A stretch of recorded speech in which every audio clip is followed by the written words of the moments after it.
I set the table the way my mother once taught me, candles lit, silver polished, everything just so. My daughter, Anna, had insisted this night was special. She was bringing someone she wanted me to meet. "You'll love him, Mom," she had told me earlier that week, her voice bubbling with excitement. "He's perfect." Finally, someone worth introducing, I smiled, but inside I felt a quiet caution. At my age, you learn that perfect men usually aren't. Still, I hoped. The doorbell rang. Anna practically skipped to the door, her laughter spilling into the hallway. Then he stepped in. Tall, handsome, immaculately dressed, Ethan Cole looked like he'd walked off the page of a magazine. He carried lilies, wrapped neatly in glossy paper, their perfume so heavy it filled the room in seconds. He handed them to me with a slight bow. "For you, Mrs. Turner." "Thank you for having me." His smile was warm, his voice smooth. Too smooth. We sat down to dinner. Ethan spoke with easy confidence, telling stories of clients, business deals, trips abroad. He praised the food, admired the family photos, and laughed at every right moment. My daughter glowed beside him, hanging on his every word. And yet, his phone. It buzzed constantly, humming against the table like an insect. Each time he silenced it with a quick smile. "Work," he murmured. "It never ends." But I noticed the look in his eyes when he glanced at the screen. Sharp, calculating, gone in an instant, but real enough for me to see. After dessert, he excused himself to take a call in the next room. I followed quietly, meaning only to fetch more tea. And then I heard him. "She's hooked," Ethan said flatly into the phone. "She's already in love. All I need is a loan in her name. Then I'm gone. Quick and clean." My heart froze. The teapot nearly slipped from my hands. I stayed in the shadows, listening, every word carving into me. At the table, Anna was still laughing softly, completely unaware. That night, I realized one thing with absolute clarity. Ethan Cole wasn't a gentleman. He was a predator. And he had just stepped into my house. He ended the call too quickly when he noticed me standing in the hallway. For just a heartbeat, his face went bare. Startled, sharp, stripped of its charm.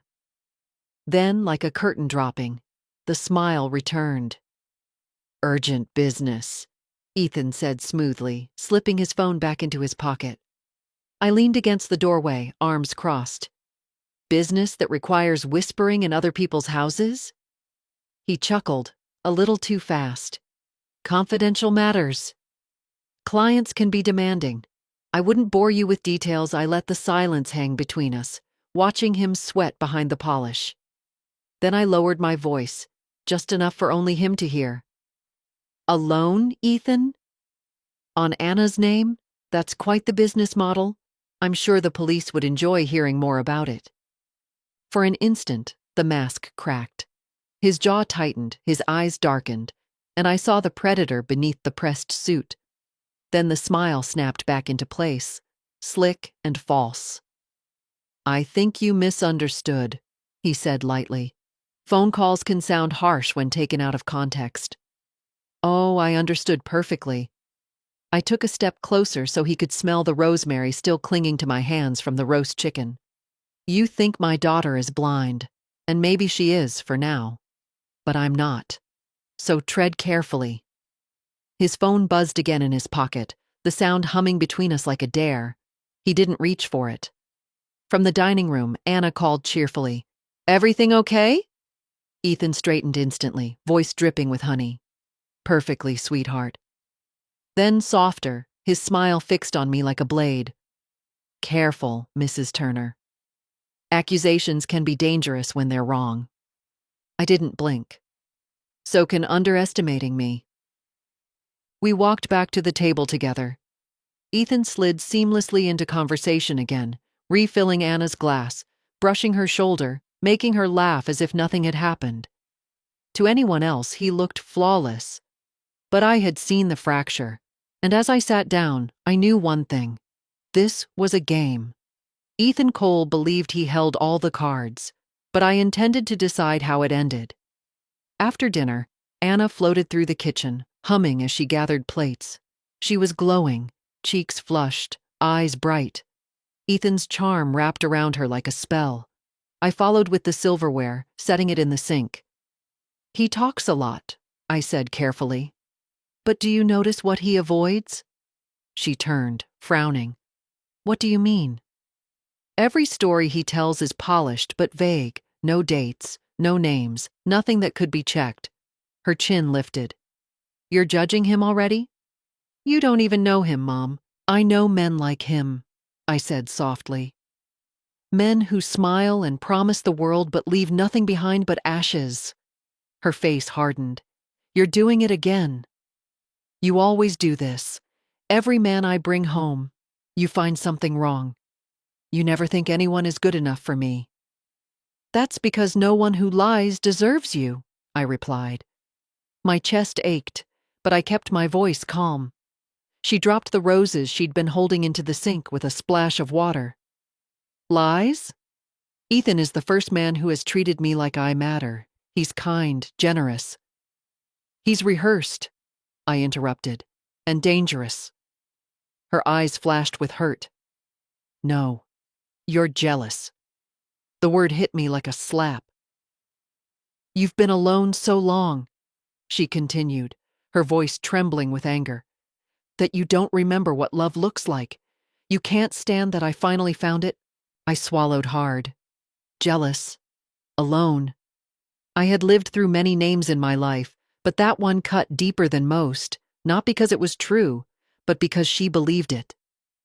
"Believe what you want," I said, forcing steel into my voice. "But when his mask slips, and it will, I'll still be here." Her lip trembled, but she pulled her shoulders back. "No. When the mask slips, it'll be yours, I see." She stormed upstairs, her door slamming hard enough to rattle the chandelier. I stood in the kitchen alone, the scent of lilies thick and cloying, the roses bruised in the sink.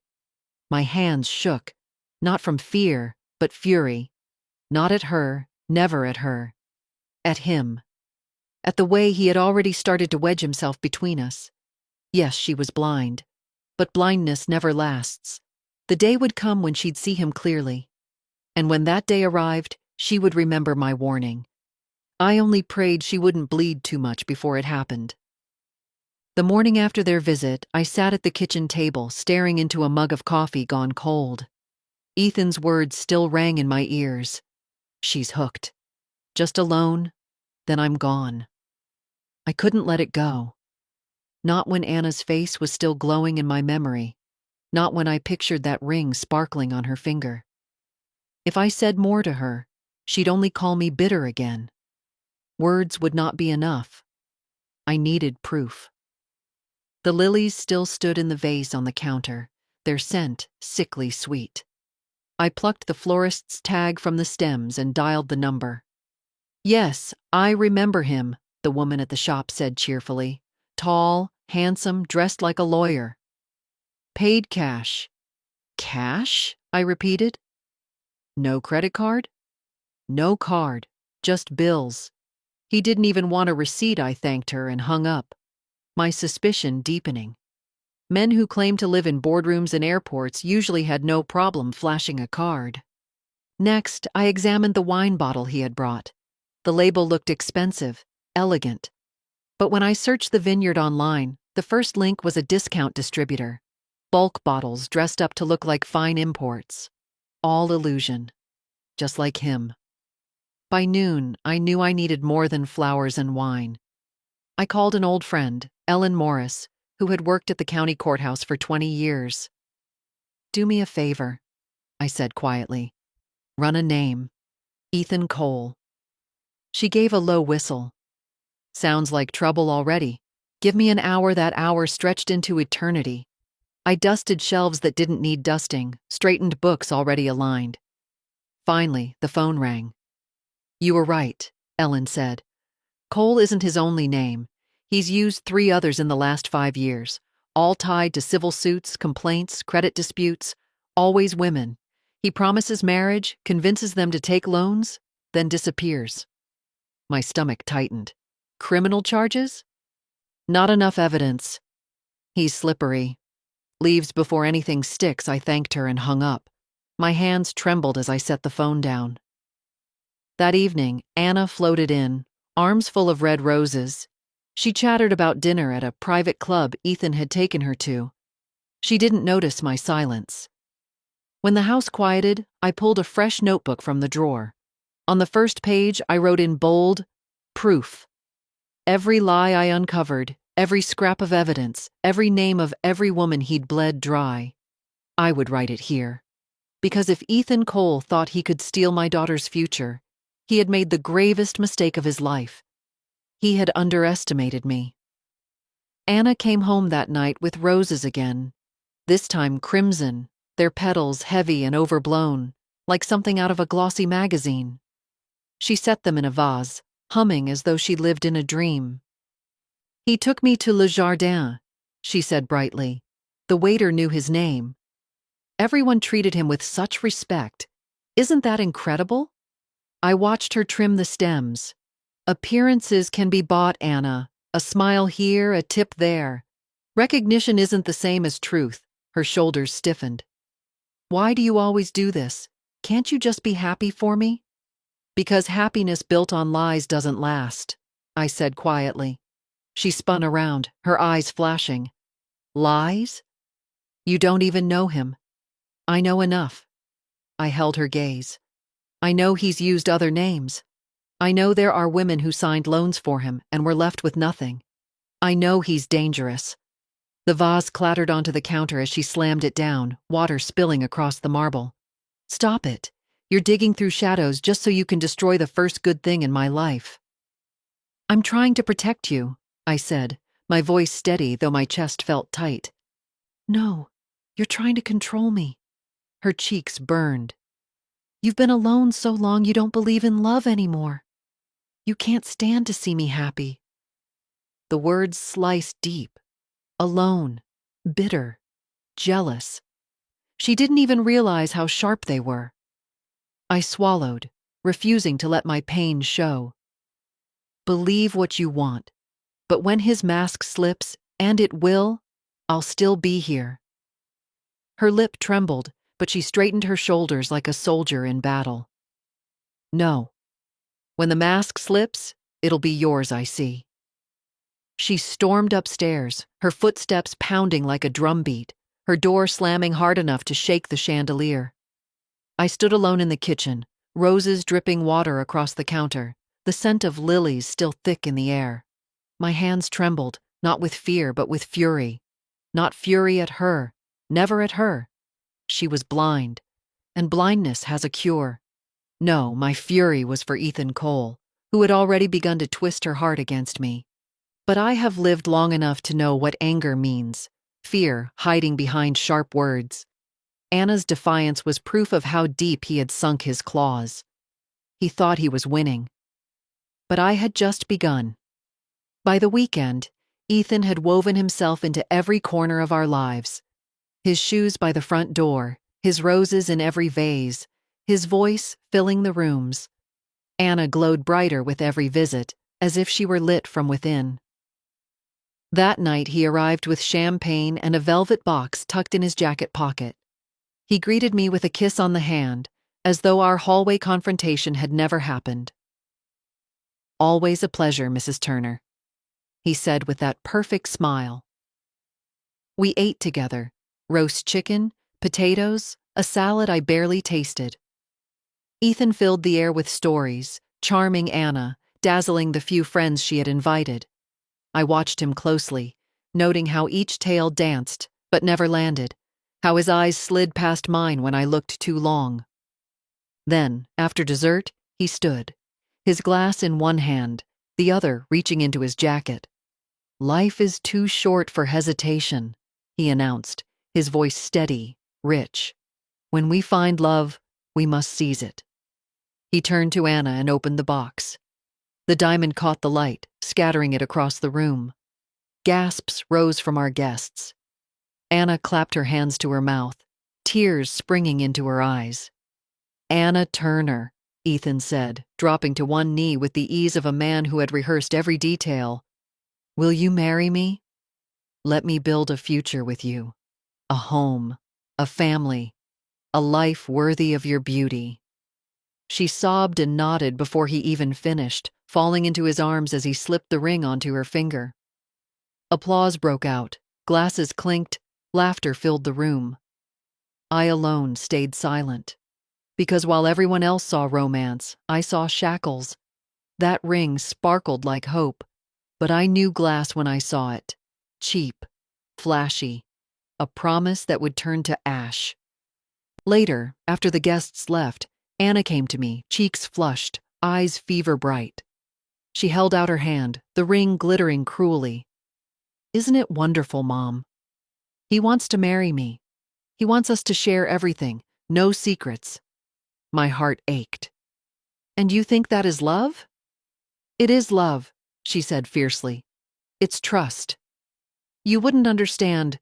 "No," I whispered. "It's dependency. Chains don't always clink when they're new." Her face crumpled. She yanked her hand away, the ring flashing in the light. "Why can't you just be happy for me?" She stormed upstairs, leaving me alone at the table. Champagne glasses half full, petals wilting, silence pressing down like a weight. The trap was closing. I could feel it. But if Ethan thought he had already won, he was mistaken. Not while I still drew breath. After the proposal, the house no longer felt like mine. Ethan's laughter echoed down my hallway. His flowers filled every vase. His champagne glasses still cluttered my sink.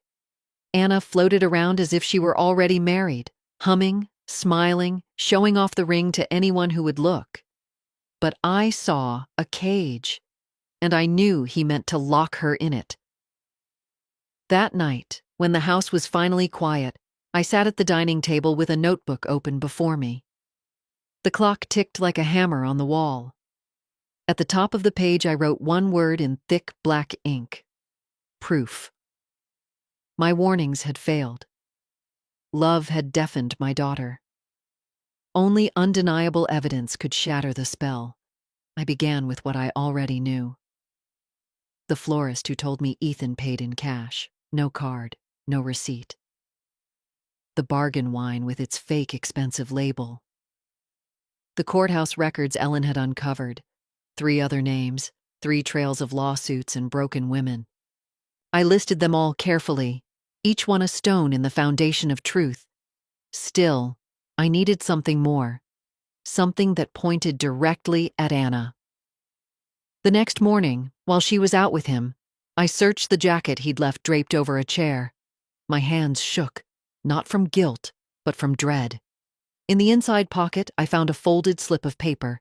Names, numbers, banks, some crossed out. At the bottom, one fresh line leapt out at me. Loan. Anna Turner/approved once signed. My stomach clenched. My daughter's name was already written in his trap. I folded the paper into my pocket, my resolve hardening. That evening, I made my first call. A number Ellen had whispered to me. A woman named Clara Johnson. Her voice was wary at first, but when I explained why I was calling, it softened. "He promised me marriage too," she said. "He gave me a ring, just like your daughter's. He said we'd start a business together. I signed the loan. He disappeared with the money. I'm still paying for it." My pen scratched furiously across the page as she spoke. Clara had kept everything. Letters, contracts, text messages. She agreed to meet. When I hung up, I stared at the notebook. The first page was nearly full already. Names, dates, lies. Ethan Cole thought he was clever. He thought no one would notice until it was too late. But I noticed, and I would not allow him to make my daughter another page in his ledger. He had underestimated me, and that was his first mistake. The cafe smelled faintly of burnt coffee and lemon cleaner. I sat at a corner table, notebook open, when Clara Johnson walked in. She looked younger than I expected, but her eyes were tired, the kind of tiredness you carry in your bones. She wrapped her hands around her cup as though for warmth. "He swept in like a dream," she said. "Dinners, flowers, promises. He talked about our future as if it were already written. And then came the loan. Temporary, he said. Just until his deal cleared. Her voice cracked. I signed. Of course I signed. I thought I loved him. I kept my pen steady, though my heart ached. And when the loan was approved, she gave a bitter laugh. He vanished. New phone number, empty apartment, gone. Left me drowning in debt. I almost lost my car. My credit's ruined. Clara slid a folder across the table. Inside were photocopies of contracts, text messages, even a picture of the ring he'd given her. My breath caught. It was nearly identical to the one on Anna's finger. Later that week, I met Rebecca Hayes, a nurse who had nearly lost her home. She told me through tears how she had hidden the truth from her family, too ashamed to admit what happened. A single mother, Michelle Carter, described how she had borrowed money from her parents to pay back the loan Ethan tricked her into taking. Each story was different, but they rhymed with the same cruel refrain: flowers, promises, rings, loans, disappearances. I wrote every detail in my notebook. By the end of the week, my folder bulged with evidence: contracts, testimonies, timelines. But more haunting than the papers were the women's faces. They all looked like Anna. Hopeful once, now scarred. When I left the last meeting, the evening air felt sharp in my lungs. I could almost hear Anna's laughter in my head, the way she tilted her face toward him, blind with joy. If I did nothing, she would become another Clara, another Rebecca, another Michelle. Another name in his trail of ruin. That night I spread the papers across my dining table, page after page, until the wood disappeared beneath the proof of his lies. The picture was clear. Ethan Cole wasn't just a fraud. He was a predator who hunted women like sport. I closed the folder, my hand firm on the cover. Anna wouldn't believe me yet, not with words. But when she saw the truth for herself, when the mask slipped in front of her, she would have no choice. Until then, I would wait, patient, watchful, ready. Because Ethan Cole thought he had trapped her, but it was he who had stepped into my net. It started with little remarks, dropped casually into conversation while they sat together on the sofa. You know, sweetheart, Ethan said, stroking Anna's hand, the strongest couples trust each other with everything. No secrets, no barriers. Anna's cheeks flushed. She leaned into him, her voice soft. Of course. That's what love is. He smiled, lowering his voice so tenderly it made my stomach twist. Exactly. Which is why I think we should plan for our future. Just a small loan in your name. Temporary, of course. Once my deal clears, we'll be set for life. From my chair across the room, I kept my face neutral, though my pulse quickened. The moment had come. Anna hesitated. A loan? In my name? For us, Ethan said smoothly, pressing the word like honey. Our wedding, our honeymoon, the foundation of our life together. You'd be doing it for us? I set down my teacup. Love doesn't require signatures on debt, I said evenly. His head turned toward me. That flawless smile stayed in place, but his eyes flicked sharp as a blade. With respect, Mrs. Turner, you misunderstand. This isn't debt. It's an investment. You want Anna secure, don't you? Anna's cheeks flushed brighter. Mama, please. Investments build, I replied. Loans destroy. If you love her, prove it with patience, not paperwork. His jaw flexed before he forced a laugh. Patience is admirable, but opportunities wait for no one. That night, once the house was quiet, I opened the drawer of my desk and pulled out the thick folder. Testimonies, contracts, photographs, and on top, the newest edition, a forged loan agreement, carefully prepared by Ellen's contact at the courthouse. Perfectly convincing, but marked with invisible identifiers. Ethan's fingerprints on those papers would be as good as shackles. I ran my hand over the folder, steady now. This was the snare. The next evening I carried it into the living room as casually as if it were yesterday's mail. I set it on the table between us. "What's this?" Anna asked. "Something to consider," I said softly. Ethan's eyes gleamed. He reached for the papers too quickly, too eagerly. Hunger flickered across his face before he pulled the mask back on. Anna frowned. "I don't know. Mama, this feels—" He cut her off with a smile, squeezing her hand. "Darling, this is how couples build trust."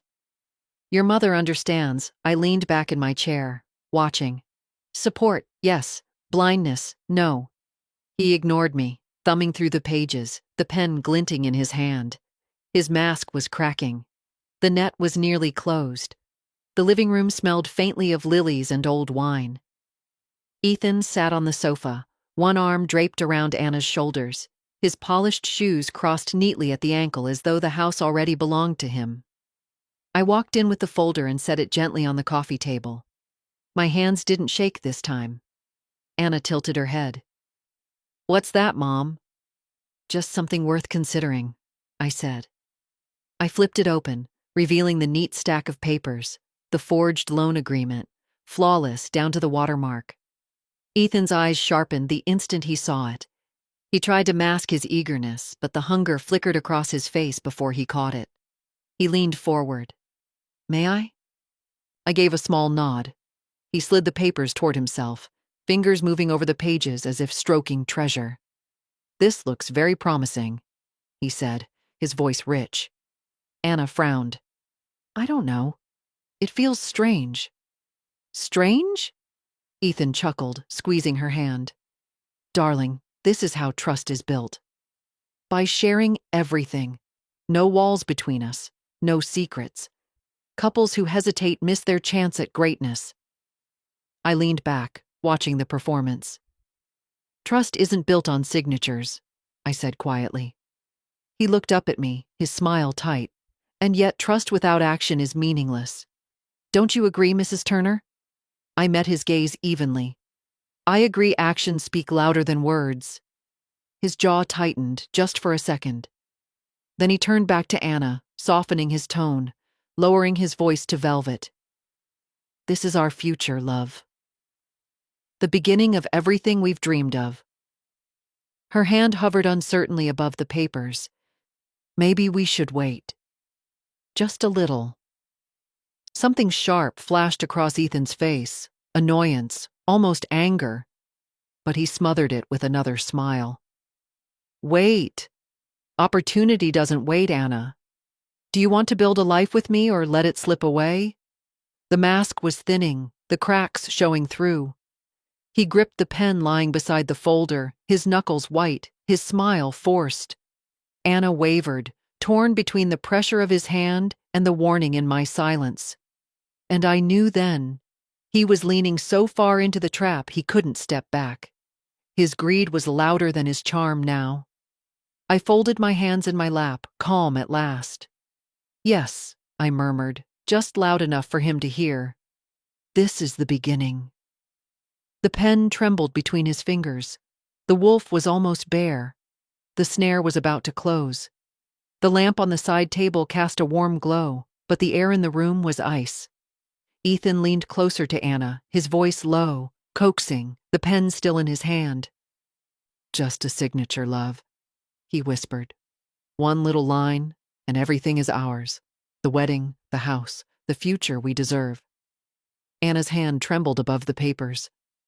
"It feels wrong," she whispered. "Too fast." He cupped her cheek, his thumb brushing tenderly across her skin. "Fast?" "Darling, love doesn't wait. Do you want hesitation to steal our future?" From my chair across the room, I kept my face calm, though my chest burned. My phone lay face down on the table beside me. One touch, one signal, and the detectives waiting outside would come. Anna's gaze darted toward me, then back to him. "Maybe Mom's right. Maybe we should wait a little longer."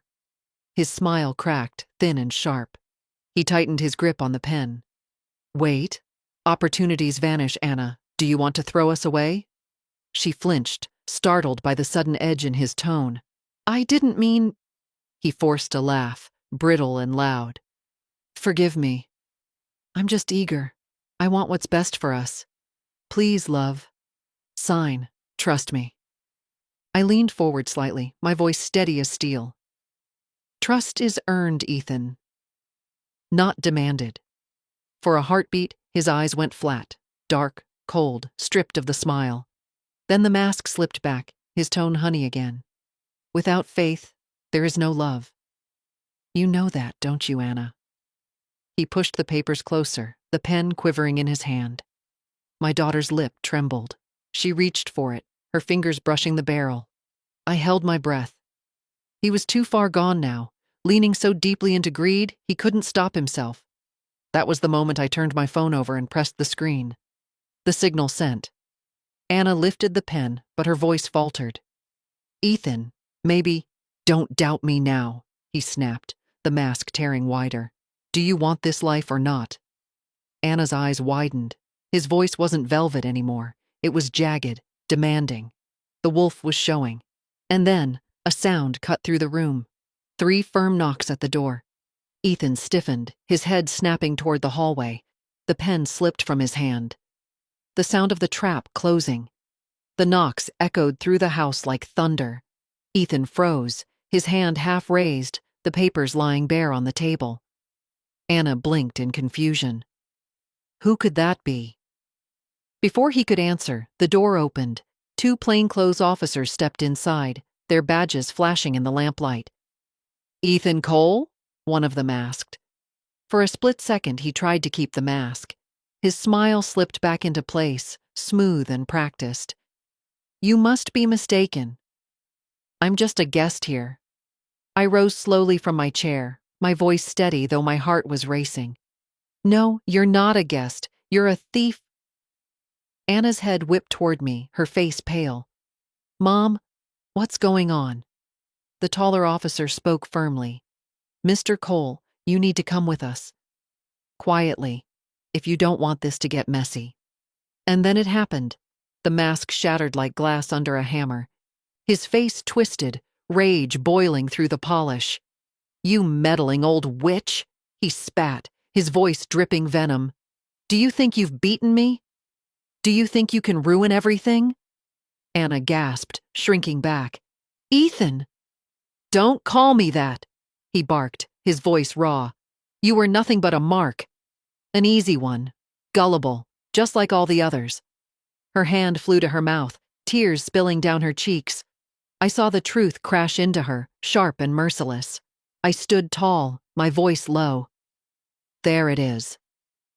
The real Ethan Cole.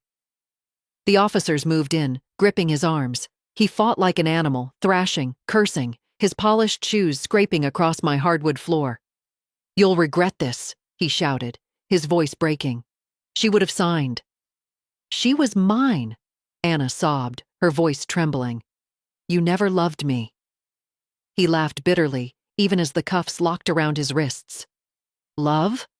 Love doesn't pay. Credit does. And you would have given me both."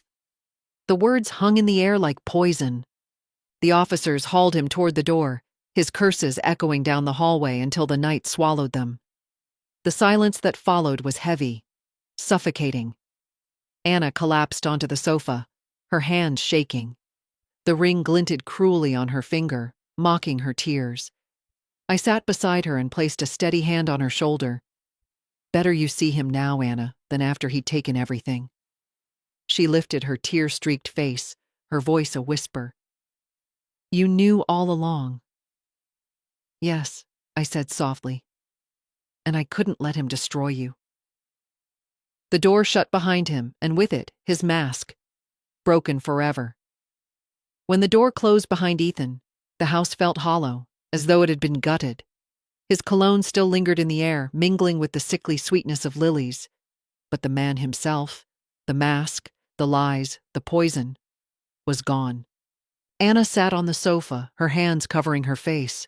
The ring still clung to her finger, its sparkle cruel and mocking. I poured tea neither of us would drink, the ritual steadying me.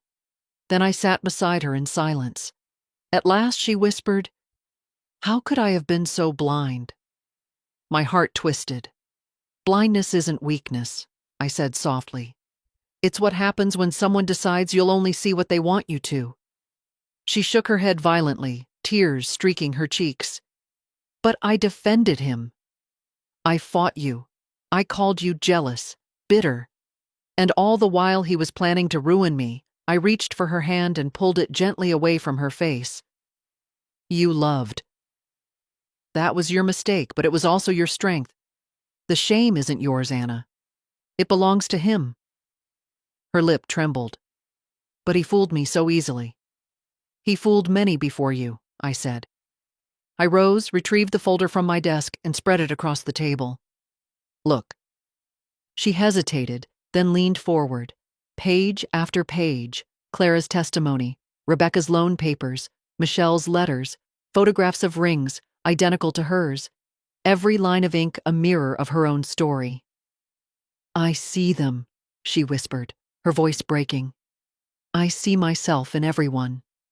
"And now you see him?" I told her. "Not the fantasy. The truth." Her shoulders shook with sobs, and this time I wrapped my arms around her, the way I did when nightmares woke her as a child. She cried against me until her body was empty of sound. When she finally looked up, her eyes were swollen, her voice hoarse. "I don't deserve your forgiveness." Not after the things I said to you. I kissed her forehead, my hand steady against her hair. "I don't need your apology. I only need your safety. That's what I fought for." She leaned into me, breathing uneven but calmer now. The ring on her finger caught the lamplight again, cold and hollow. She slid it off slowly and set it on the table between us. "What happens now?" she whispered. "Now," I said, closing the folder with finality. "We let the law finish what he started. And you learn, not to stop loving, but to see clearly." Her tears shimmered, but behind them, I saw resolve beginning to form. The predator was gone. But healing would take time, and I would be there for every step of it. The courthouse meeting room smelled faintly of dust and old paper, its fluorescent lights buzzing overhead. I led Anna inside, her arm looped through mine. She walked stiffly, her eyes darting around like a child on her first day of school. Clara Johnson was already there, sitting with her hands folded tightly in her lap. Rebecca Hayes, the nurse, stood near the window, her expression drawn but resolute. Michelle Carter arrived last, clutching a folder so full of papers it threatened to spill open. One by one they greeted us. Their voices wavered, but their eyes burned with the same quiet fire. Anna hesitated, shame written across her face. She lowered her gaze, her voice barely above a whisper. "I shouldn't be here." I let it go too far. Clara reached out and touched her hand. "So did I." Rebecca nodded firmly. "All of us did." "That's why we're here, because silence protected him. Speaking destroys him." The prosecutor, David Morales, entered just then, his sharp glasses glinting under the harsh light. He set our growing folder of evidence on the table with a thud. "We have enough to move forward," he said. "Multiple victims. A clear pattern of fraud. But to make it stick, I'll need testimony." Honest, personal testimony, Anna's breath caught. "Testimony? You mean I have to tell everyone what I let him do to me?" David shook his head. "What he did to you. The defense will try to make you look naive, maybe even complicit. That's how men like him survive. But if you tell the truth, the jury will see him for what he is." Anna turned to me, panic in her eyes. "I can't." "Mom, I'll look like a fool." I squeezed her hand. "No, sweetheart. You'll look brave. There's no shame in being lied to. The shame belongs to the liar." The women murmured their agreement, nodding. Michelle set her folder down, her voice shaking but strong. "I thought I was the only one. But hearing your story made me realize I wasn't. That's what the jury needs to hear. That it wasn't just me. It was all of us." Something shifted in Anna then. She looked around the room, meeting each woman's gaze, seeing her own reflection in their pain. Her shoulders straightened. That night, back at home, she sat at the kitchen table long after dinner, staring at the ring she had set aside. "If I testify," she whispered, "everyone will know I was fooled." I touched her hand gently. "No. They'll know you were brave enough to speak when others stayed silent." She nodded slowly, resolve flickering through the tears in her eyes. For the first time, she looked less like a victim and more like a witness. The courtroom felt colder than any winter morning. Wooden benches creaked as people shifted, whispers rising and falling like waves. Clara sat in the front row, Rebecca beside her, Michelle just behind. Each woman carried her pain like a badge of honor. At the defense table, Ethan Cole looked immaculate. Crisp suit, shining shoes, hair parted neatly. He smiled at the jury, whispered to his lawyer, every move choreographed. To the untrained eye, he was a gentleman, not a predator. But I had seen the cracks. I knew what lived behind the polish. When the prosecutor called, "Anna Turner to the stand," my daughter rose. Her knees wobbled, but her chin was high. She glanced at me and I mouthed, "I'm here." She swore the oath, her voice shaking, then sat. For a moment she looked small against the weight of the room. Then she began. "He told me he loved me," Anna said, her voice trembling but clear. "He proposed to me with this ring." She lifted her hand. The diamond glinted coldly. "He promised me a future. And then he asked me to take out a loan, in my name, for us.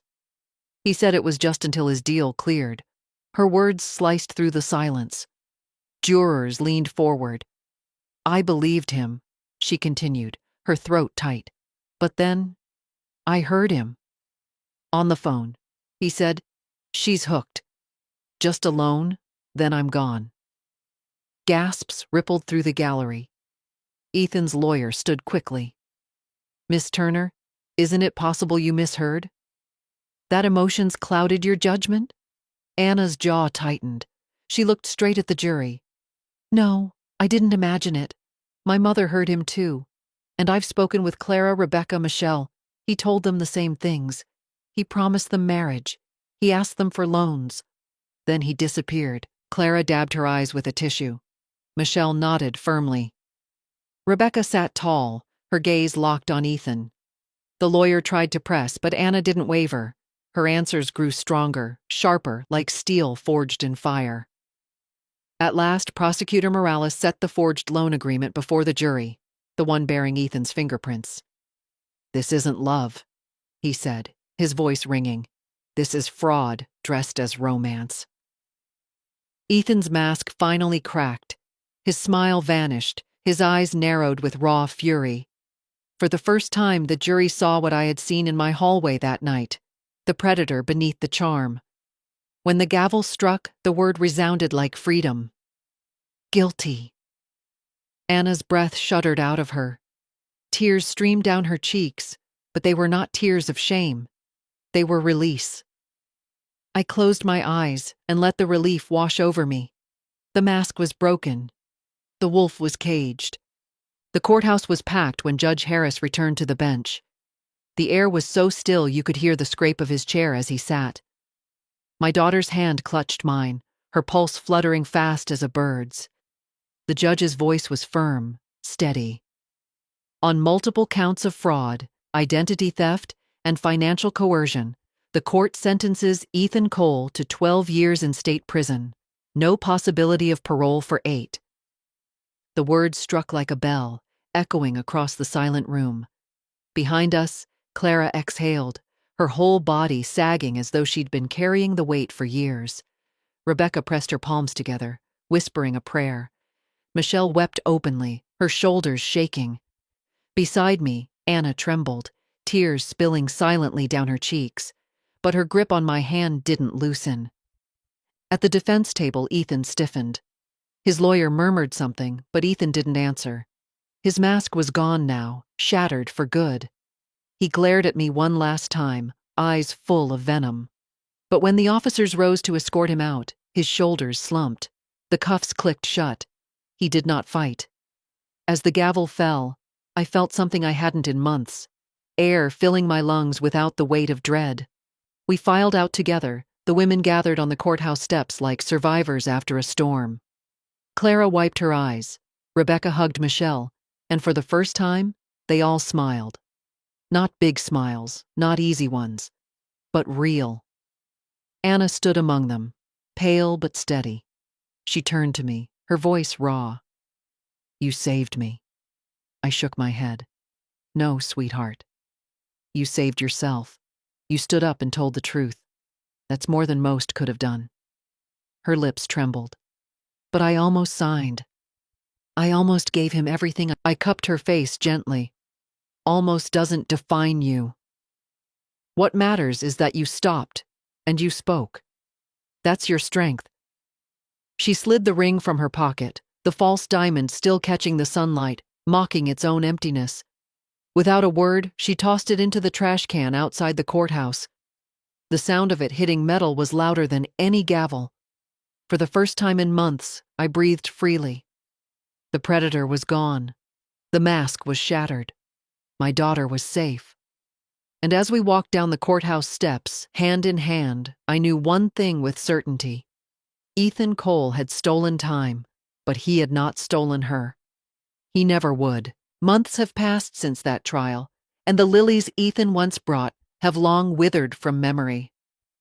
My home is quiet again. My daughter is healing, one careful day at a time. The scars remain, yes, but they remind us both of what we survived.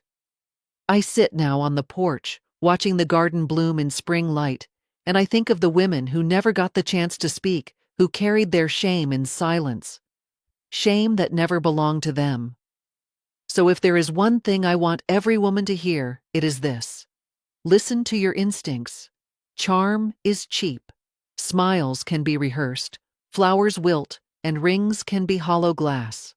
But the unease you feel in your gut, that quiet, nagging whisper, is never wrong. Do not let anyone, not even those you love, talk you out of that voice. It is your oldest ally.